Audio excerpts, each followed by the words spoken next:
جب آپ جوان ہوئے تو آپ کے جو نانا جان تھے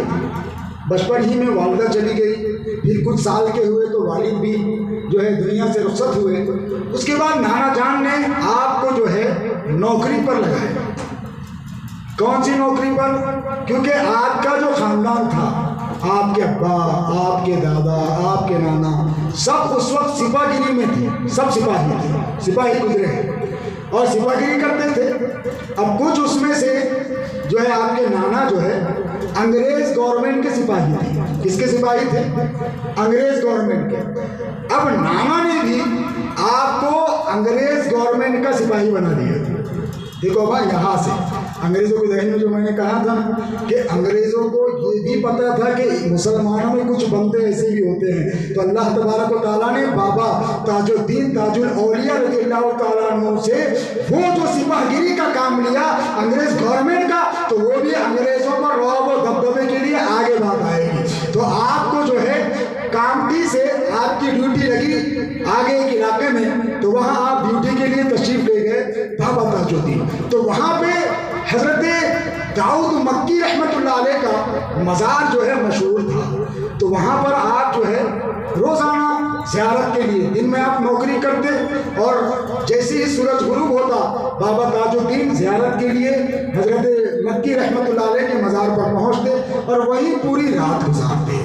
ڈیوٹی آپ کی دن و رات دونوں کی تھی، لیکن آپ رات کا حصہ وہاں گزارتے۔ کچھ دن یوں ہی گزارے تو کسی نے جنرل سے کہا کہ جنرل، یہ جو ہے ڈیوٹی کے وقت میں یہ تاج الدین جو ہے ایک درگاہ پر جا کر کے بیٹھتے ہیں اور یہ رات میں جو ہے نظر نہیں آتے، یہ کہاں چلے جاتے ہیں؟ تو بات پہنچتے پہنچتے جو ہے نانی تک پہنچی۔ نانی آپ کے حیات تھی، نانی تک بات پہنچتی ہے کہ یہ تاج الدین جو ہے راتوں کو غائب رہتے ہیں اور دن میں ڈیوٹی پر نظر آتے ہیں۔ تو نانی پریشان حال تشریف لائی کہ کہیں میرا نواسا غلط سنگت میں تو نہیں پڑ گیا ہے، غلط سنگت میں تو نہیں چلا گیا ہے، فکر ستانے لگی، لہٰذا آپ تشریف لائیں۔ اور رات میں جب دیکھا کہ تاج الدین جاتا کہاں ہے، تو دیکھا حضرت داؤد مکی رحمۃ اللہ علیہ کے مزار پر ہیں اور جو ہے مگن ہے بالکل ذکر و اذکار میں، تو لہٰذا آپ خوشی خوشی واپس ہو گئی کہ میرا لاڈلا، میرا بچہ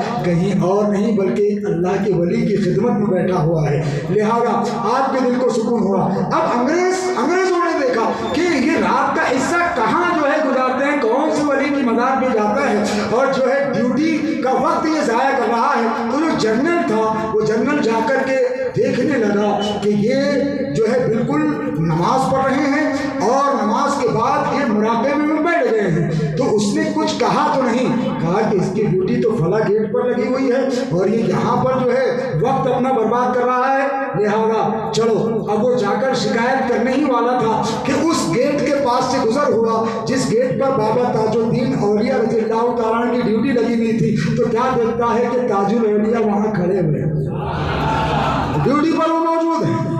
اب جنرل یہ کہتا ہے یہ تاج الدین تو وہاں درگاہ میں نے اسے دیکھا، یہ یہاں نظر آ رہا ہے، ہو سکتا ہے کہ اسپیڈ سے دوڑ کر کے یہاں آ گیا ہوگا مجھ کو دکھانے کے لیے، لہذا وہ واپس ہوتا ہے کہ دیکھوں کہ وہاں یہ تھا، کتنی دیر میں اتنی جلدی کیسے آ گیا۔ تو یہ وہاں واپس درگاہ پر جب پہنچا تو کیا دیکھا کہ تاج الدین اولیاء وہاں مراقبے میں بیٹھے ہوئے ہیں۔ یہ پھر کنفیوژن ہے کہ یہ اتنی دیر میں کیسے آ رہا ہے،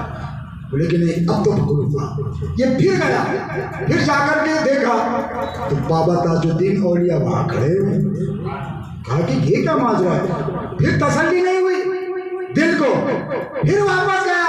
اور واپس جانے کے بعد دیکھا تو تاج الاولیاء وہاں مراقبے میں ہے، پھر بھی تسلی نہیں ہوئی، تو ایک سپاہی کو بلایا اور کہا کہ تو یہاں دیکھ، یہ یہاں کھڑا ہوا ہے اور میں وہاں جا کر کے دیکھتا ہوں، یہ مجھے وہاں بھی نظر آتا ہے، یہاں بھی نظر آتا ہے، کہیں میری نظروں کا دھوکہ تو نہیں ہے، یہاں تو دیکھ، وہاں میں دیکھ کر کے آتا ہوں۔ لہٰذا وہ جنرل اس سپاہی کو چھوڑ کر کہا کہ آنکھیں نہ جھپکنا، کہیں یہاں تیری نظروں سے غائب نہ ہو جائے، تو یہاں دیکھنا، میں وہاں دیکھوں گا۔ لہٰذا سپاہی کو وہاں کھڑا کر کے وہ جب درگاہ میں پہنچتا ہے تو کیا دیکھتا ہے کہ تاج الاولیاء وہاں بیٹھے ہوئے،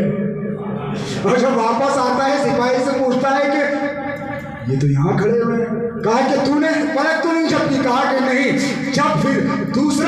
نکلا وہ گھبرا گیا. دوسرا دن نکلا, اس نے بڑے جنرل سے کہا کہ یہ کیا ماجرا ہے. تو بڑے جنرل نے جو ہے بابا تاج الدین کو بلایا اور کہا کہ اے تاج الدین, کیا تم جادوگری کر رہے ہو ہمارے ساتھ؟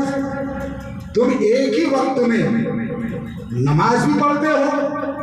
اور ادھر اپنی ڈیوٹی پر بھی ہو, یہ کیا جادوگری لگا رکھی ہے؟ تو آپ کو اس کے اس لفظ سے تکلیف ہوئی, جادوگر کا جو لفظ اس نے استعمال کیا, تو آپ نے جو ہے سپاہ گیری کے سارے سامان اس کے سپرد کیے اور کہا کہ میں تیری سپاہ گیری نہیں کروں.